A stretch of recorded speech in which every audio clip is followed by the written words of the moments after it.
Hello friends, मैं हूं अर्जुन। आज की इस वीडियो में बात करेंगे हम रैपिड स्केचिंग के बारे में। मैं आपको स्केचिंग के बारे में कुछ टिप्स बताऊंगा।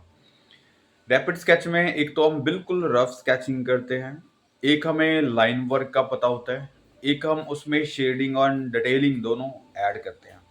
तो मैं आपको सारी चीज़ें बताऊंगा इस वीडियो में और कंप्लीट स्केच करेंगे। जैसे रैपिड स्केच में हम इनकम्प्लीट स्केचेस देखे होंगे, लेकिन यहाँ पे हम थोड़ी सी इम्प्रूवमेंट लेके आएंगे, अपने वर्क को कंप्लीट करना सीखेंगे। करते हैं एक छोटी सी डेमो। सबसे पहले मैं आपको ये रेफरेंस करके दिखाता हूँ और बता दूँ, ये जो पेंसिल मैं यूज़ कर रहा हूँ ये सॉफ्ट चारकोल की पेंसिल है और पेपर न्यूज़ प्रिंटिंग पेपर होता है, उसी को मैं यूज़ कर रहा हूँ।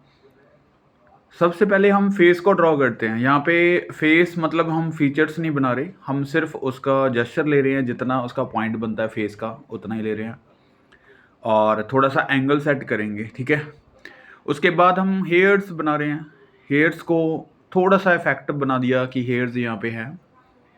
शोल्डर और हर एक पॉइंट को आपने देखना है एज वाइज कि कहाँ पे एजेस बनते हैं, फिर उसके बाद उस लाइन को खींच देते हैं।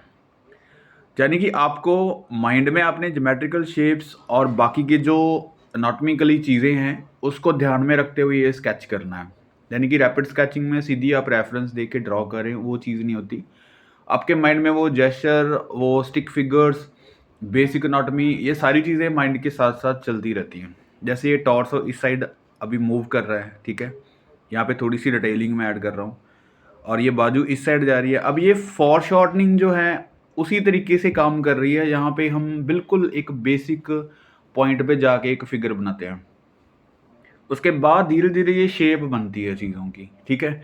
तो सबसे पहले हमें स्टिक फिगर का ध्यान इसलिए रखना होता है क्योंकि हमें आइडिया हो जाता है कि फिगर जो है वो कितनी लंबाई में है, ठीक है, हाथ पैर किस साइड जा रहे हैं, एंगल कौन सा है, राइट। उसके बाद जो हमारे पास ज्योमेट्रिकल शेप्स बनती हैं, सिलेंड्रिकल शेप्स बनती हैं, उससे हमें फॉर शॉर्टनिंग और बाकी की चीज़ों के बारे में नॉलेज हो जाती है। अब ये देखो हल्का सा फॉर शॉर्टनिंग है हैंड, क्योंकि इस साइड जा रहा है, ठीक है। और इसके बाद स्टिक फिगर अगर हम माइंड में रखते हैं तो हमें लेंथ का पता है कि कहाँ तक जा रही है बाजू, ठीक है। उसके बाद जितनी भी चीज़ें हैं अपने ज्योमेट्रिकल शेप्स वो माइंड में रखनी ही है। मैं आपको इसलिए बता रहा हूँ क्योंकि हम कुछ और सोच के स्केचिंग करेंगे तो वो नहीं आएगा। ये ऊपर वाली शेप्स मैं बता रहा हूँ क्योंकि लेयर बाय लेयर चीज़ें बदलती हैं। जैसे स्टिक फिगर, उसके बाद फॉर्म बनती है, फिर बाद में फिगर बनती है, फिर हम मसल्स उसमें डिटेलिंग ऐड कर देते हैं। तो ये चीज़ें ज़रूरी हैं। पहले आपने कोई बॉक्स से बनाई होगी फिगर, कोई टॉर्सो को समझा होगा, तो अभी ये शेप बन रही है।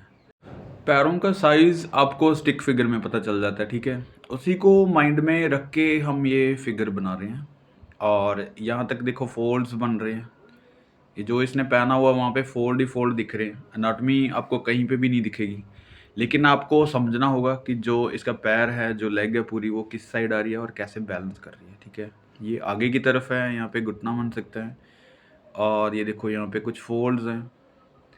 मतलब आपको जब लाइनिंग करनी है तो लाइनिंग आपको परमानेंटली जो फोल्ड आपको दिख रहे हैं या फिर परमानेंटली आपको कुछ चीज़ें ऐसी डार्क या फिर वैल्यूएबल लग रही हैं कि ऐसे डार्क लाइन लगेगी, तो वहीं पे ही स्ट्रोक देना होता है। जो इसमें छोटी छोटी डिटेल्स है, छोटे छोटे फोल्ड्स हैं, उसको हम अहमियत नहीं देंगे, डिटेलिंग में हम अहमियत नहीं देंगे, ठीक है। और ये देखो एक रफ स्केच भी नहीं है, इसको हम कंप्लीट करने की कोशिश कर रहे हैं। ये देखो अभी जो फोल्ड्स हैं यहाँ पे, तो हमें लग रहा है कि जो फोल्ड बहुत ज़्यादा परमानेंट है वो दिखाई दे रहा है, बड़े बड़े फोल्ड्स यहाँ पे ऐड कर सकते हैं, ठीक है। और पेंसिल को इस तरीके से चलाओ जैसे मैंने पेंसिल प्रैक्टिस हर बार बताई है, उसको अगर आप करेंगे तो आपकी जो कर्व लाइन है वो अच्छे से यहाँ पे इन्वॉल्व हो जाएगी, फोल्ड बनाने में काम आएगी। और लाइट एंड डार्क जो पेंसिल चलती है वो आपके स्केच में सॉफ्टनेस लेके आती है। कोई भी स्केच किसी भी तरीके का आपका हार्ड नहीं बनेगा, वहाँ पे आपको सॉफ्टनेस दिखेगी। जैसे ये आप देख रहे हैं बहुत ही ज़्यादा हार्ड नहीं बना रहे, जहाँ की विजिबल करने के लिए मैं आपको दिखाने के लिए थोड़ी डार्क पेंसिल चला रहा हूँ ताकि यहाँ पे वीडियो में कैप्चर हो। लेकिन फिर भी अगर मैं बात करूँ सॉफ्टनेस और हार्डनेस की, तो यहाँ पे सॉफ्टनेस बनी हुई है क्योंकि लाइन कोई भी स्ट्रेट नहीं है, ठीक है। अभी देखो बहुत ही सिंपल सा स्केच है, लाइन वर्क किया हुआ है। शेडिंग कर दो इसमें, जितनी मर्जी डिटेलिंग ऐड कर दो और ज़्यादा, जैसे ये हैंड्स हैं। तो ये तरीका है एक लाइन स्केच करने का। अब हम बात करते हैं एक स्टैंडिंग फिगर अलग पोज़ है देखो, अलग इसका जेस्चर है, अलग तरीके से एक नेचुरल पोज़ है, ठीक है? पहले वाला जो डांसिंग था, एक ड्रामामैटिक था, अभी ये नेचुरल पोज़ है। जैसे हम आम खड़ते हैं ऐसे, लोगों को देखते हैं, तो वही चीज़ें मैं आपको बता रहा हूँ। इसको किस तरीके से कैप्चर करेंगे। थोड़ी-सी मैं डिटेलिंग ऐड करूँगा ताकि थोड़ी-सी चीज़ें और ज़्यादा इम्प्रूव हो हमें और जितनी हम रफ स्केचिंग करते हैं उससे बाहर रहें, ठीक है? मैं धीरे-धीरे इसमें डिटेलिंग ऐड करता जाऊँगा, नेक्स्ट वीडियो में और डिटेलिंग होगी। जिनको बिल्कुल स्केचिंग के बारे में नहीं पता, जेस्चर के बारे में, एनाटॉमी के बारे में नहीं पता, वो पिछली वीडियोज़ आप देख सकते हैं। बेसिक एनाटॉमी के बारे में मैंने काफ़ी वीडियो बनाई है। अभी तक मैं बेसिक ही बना रहा हूँ। एडवांस वाले लेवल्स अभी मैंने किए ही नहीं कोई, क्योंकि हर बार कोई बेसिक ही पूछता है, बेसिक ही चीज़ें जानने की कोशिश करता है। लेकिन बेसिक बहुत बड़ा टॉपिक है, मैंने भी ये देखा है। लेकिन एडवांस की चीज़ें भी आप ध्यान में रखो, क्योंकि हमें पता होना चाहिए कि हमने जाना कहाँ है, किस साइड जाना है। हालाँकि इसमें कोई मंज़िल नहीं है, मैं आपको सीधा बता रहा हूँ। लेकिन फिर भी हमें पता होना चाहिए कि हमें पहुँचना कहाँ है, आगे का वे क्या है, देखना बहुत ज़रूरी है, ठीक है? तो हम कोशिश करेंगे नेक्स्ट वीडियो में मैं और एडवांस के लेवल्स लेके आऊँगा। चारकोल फिगर्स, चारकोल पोर्ट्रेट्स, बहुत सारी चीज़ें हैं, ऑयल पेंटिंग्स। जितने भी मैंने मटेरियल्स यूज़ किए हैं, काम किए हैं, अभी तक मैंने कोई शो नहीं किया है, क्योंकि यहाँ पे स्केचिंग चल रही है, बेसिक चल रहा है, तो बेसिक से अभी तक बाहर नहीं आए हम। अभी देखो ये फिगर मैं बना रहा हूँ जिस तरीके से, उसी साइड आपने देखना है कि जो यहाँ पे बाजू है वो फोरशॉर्टनिंग में है हल्की-सी, ठीक है? सिलिंड्रिकल शेप के द्वारा बन रही है। और ये हल्की-हल्की चीज़ें जो आपने डिटेलिंग करनी है, ठीक है? वो मैं आपको बता देता हूँ। जैसे ये वाली लाइन है, अभी अगर मैं बिल्कुल रफ स्केचिंग करता तो सीधी एक ही स्ट्रोक में सिंपल बना देता। तो वहाँ पे आपको बहुत सारी कन्फ्यूज़न हो जाती है। यहाँ पे बड़े आराम से आपने समझना है, जैसे ये वाला हैंड जो है यहाँ पे टच करता है, ठीक है? और उसका जो बेस है, मतलब उसने सहारा लिया हुआ है एक गाड़ी का, वैसे ही हमने बैलेंस करना उसको। समझना है कि इसके पैरों के ऊपर वेट नहीं है, इसका जो हाफ वेट है वो गाड़ी के ऊपर भी है, क्योंकि ये बैलेंस नहीं लग रहा, हम ऐसे खड़ नहीं सकते। अगर ये गाड़ी हटा दी तो ये फिगर गिर जाएगी, ठीक है? इसको सहारा लिया हुआ है, तो वैसे ही हमने पोज़ को देखना है कि किस तरीके से इसको ड्रॉ करना है। ये पैर अभी थोड़ा-सा आगे की तरफ जाएगा, ठीक है? ये थोड़ी-थोड़ी मैं डिटेलिंग ऐड कर रहा हूँ। यहाँ तक पैर आगे हो गया। ये वाले पैर के ऊपर बिल्कुल वेट नहीं है, क्योंकि अगर हम ऐसे खड़ेंगे तो वेट नहीं रहता। तो आपको लेंथ का पता होना चाहिए कि ये घुटना कहाँ पे बन रहा है, इस साइड। और ये वाला पैर हल्का सा फॉरशॉर्टनिंग है, हमारी तरफ है, यहाँ पे। इसके पैंट की जो क्या कहते हैं, नीचे वाले पोंचे, पंजाबी में पोंचे बोलते हैं इसको। और यहाँ पे शूज़, ठीक है? यहाँ पे बन गया, थोड़ा सा इफेक्ट दे देते हैं, ये पेस कम है, यहाँ पे हो गया। और दूसरा पैर जो है वो आगे की तरफ है, शूज़ दिखाई दे रहा है, राइट? यहाँ पे हल्का सा इसको दिखा देते हैं। और ये कुछ फोल्ड्स हैं यहाँ पे, ये वाली लाइन हल्के से फोल्ड को मैं विजिबल कर देता हूँ। तो अभी देखो लाइन के बाद हम थोड़ी-सी हम डिटेलिंग में आ गए हैं, ठीक है? इसको थोड़ा-सा हम ध्यान में रखते हुए कर रहे हैं।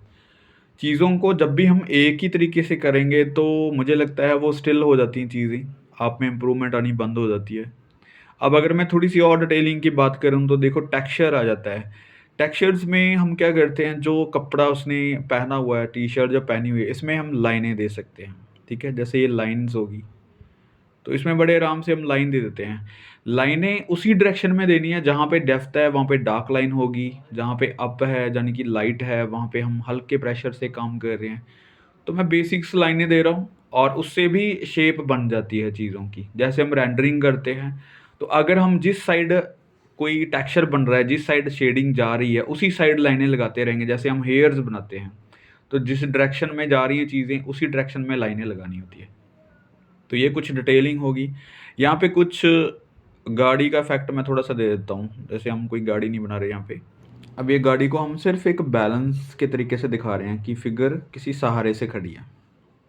डन। अभी हम बात करते हैं एक बैठे हुए फ़िगर, थोड़े से ओल्ड एज हैं, इसको हम ड्रॉ करते हैं। यहाँ पे मैं करैक्टर की बात नहीं करूँगा, एक मैं फ़िज़िक की बात करूँगा आपके साथ। क्योंकि अभी देखो पहले जो फ़िगर्स बनाई हैं वो यंग हैं, ठीक है, एक्टिव हैं। यहाँ पे ओल्ड एज है, तो इसके देखो शोल्डर्स नीचे की तरफ हैं, ठीक है। इसका जो फ़िज़िक है वो थोड़ा-सा झुका हुआ है, मतलब ढीला हो गया है, राइट? मतलब एक यंग एज में और ओवरेज में यही फ़र्क आ जाते हैं फ़िज़िक में, एक स्ट्रक्चर में कि हमें फ़ील होना स्टार्ट हो जाता है कि ये यंग की है बॉडी या फिर ओल्ड एज की है, राइट? तो ये चीज़ें स्केचिंग में आपने सोचनी है, जैसे हमारे चेहरे पे कुछ डिटेलिंग आ जाती है बड़ी एज में जाके। तो वैसे ही बॉडी में भी बहुत सारे चेंजेस होते हैं। आप कभी भी स्केचिंग करो तो ये चीज़ें माइंड में रखनी है। अब ये देखो बाजू है, इस साइड जा रही है, ठीक है? एल शेप में और यहाँ पे हैंड है, कोई बुक्स के ऊपर उसने रखा हुआ है। ये वाला थोड़ा-सा एंगल था। मैं कुछ भी यहाँ पे जेस्चर वगैरह नहीं बना रहा हूँ, सीधी स्ट्रेट लाइन से काम कर रहा हूँ और बस उसको एंगल माइंड में रखते हुए, जितनी भी मैंने पहले स्टडी की है, बेसिक स्ट्रक्चर की, एंगल्स की, वो मेरे यहाँ पे काम आ रही है कि मैं बाकी की चीज़ें बिना बनाए स्केचिंग करने की कोशिश कर रहा हूँ, ठीक है? और ये हालाँकि हमें बहुत फ़ास्ट कर रहे हैं, ज़्यादा सोच के भी नहीं कर रहे हैं। लेकिन फिर भी आप कोशिश करो कि लाइन वर्क आपका इतना स्ट्रॉन्ग हो, आपके एंगल इतने स्ट्रॉन्ग हो कि आपको समझ आ जाए, ठीक है? ये देखो लाइनें इस साइड जा रही हैं, अब ये इस साइड आएगी। ये कोड जो पहना हुआ है, यहाँ पे कुछ डिटेल्स हैं। हालाँकि हम कुछ भी शेडिंग हम नहीं करेंगे, पहले मैं लाइन वर्क बता रहा हूँ आपको। ये घुटना आ गया, ठीक है? और इस साइड से अब नीचे की तरफ है इसका एंगल और प्रॉपर इसको बनाना है, ठीक है? कुछ फ़ोल्ड्स हैं, मैं ज़्यादा परमानेंटली नहीं करूँगा। ऐसे ही लाइनों के साथ ही वो फ़ोल्ड बन जाते हैं। उसके बाद हम कोशिश कर रहे हैं इसके दूसरे पैर की, वो घुटना यहाँ तक आएगा। लेकिन इससे पहले ये बुक बन गई, ठीक है? इसके हैंड से स्टार्ट करते हैं। उसके बाद ये बैग जो थैला रखा हुआ, उसको थोड़ा-सा जेस्चर ले लिया उसका, राइट? फिर ये दूसरा जो पैर है उसका यहाँ पे दिख रहा है यहाँ तक और यहाँ पे आ जाता है उसका शूज़, राइट? इस साइड।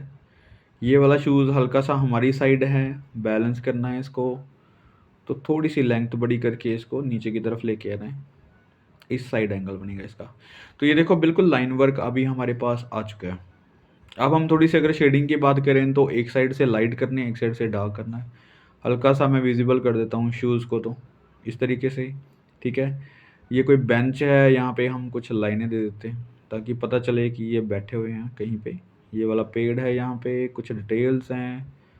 यहाँ पे मैं थोड़ी-सी शेडिंग कर देता हूँ ताकि हल्की-सी लाइट दिखे, राइट? अब ये लाइनें थोड़ी-सी स्ट्रॉन्ग कर दी मैंने ताकि विज़िबल हो जाए। अब अगर मैं शेडिंग करूँगा यहाँ पे, तो एक साइड शेड कर देता हूँ, एक लाइट कर देता हूँ। चीज़ों को 2 पार्ट में डिवाइड कर लेते हैं, ठीक है? बहुत ज़्यादा डिटेलिंग नहीं करते। स्टार्टिंग में आपको लाइन वर्क करना है, फिर धीरे-धीरे उसकी डिटेलिंग करनी है, तो 2 ही पार्ट लेने हैं शेडिंग के। एक लाइट वाला पार्ट हो जाता है, एक डार्क वाला पार्ट हो जाता है। तो आपके स्केच में थोड़ी-सी और इम्प्रूवमेंट आ जाती है कि आपने कुछ शेडिंग ऐड की है, कुछ चीज़ें ऐड की हैं। तो अभी देखो इसमें हमने थोड़ी-सी डिटेलिंग ऐड की है और अच्छा लग रहा है स्केच। पहले वाली लाइनिंग के साथ अगर हम कुछ चीज़ें इस तरीके से करते आएँगे, तो हमारी स्केचिंग अच्छी होती जाएगी। ये एक इम्प्रूवमेंट का तरीका है, आप यूज़ करो। लाइन वर्क से डिटेलिंग की तरफ आना है, पहले जेस्चर्स करना है और मैं स्टार्टिंग बता देता हूँ आपको, क्योंकि ये स्केचिंग करने से पहले आपको बेसिक एनाटॉमी जाननी होगी थोड़ी-सी और स्टिक फिगर्स करनी होगी आपको, तब आपको लेंथ के बारे में पता चल जाता है। अभी देखो बहुत ही सिंपल सा स्केच था और इसमें जितनी मर्ज़ी आप डिटेलिंग कर सकते हैं। हमारे लिए ये इतना काफ़ी है स्केच और कोशिश करो इस तरीके से काम करने की, आपको बहुत सारी चीज़ें क्लियर होंगी स्केचिंग में। मिलते हैं नेक्स्ट वीडियो में। Thank you so much for watching this video.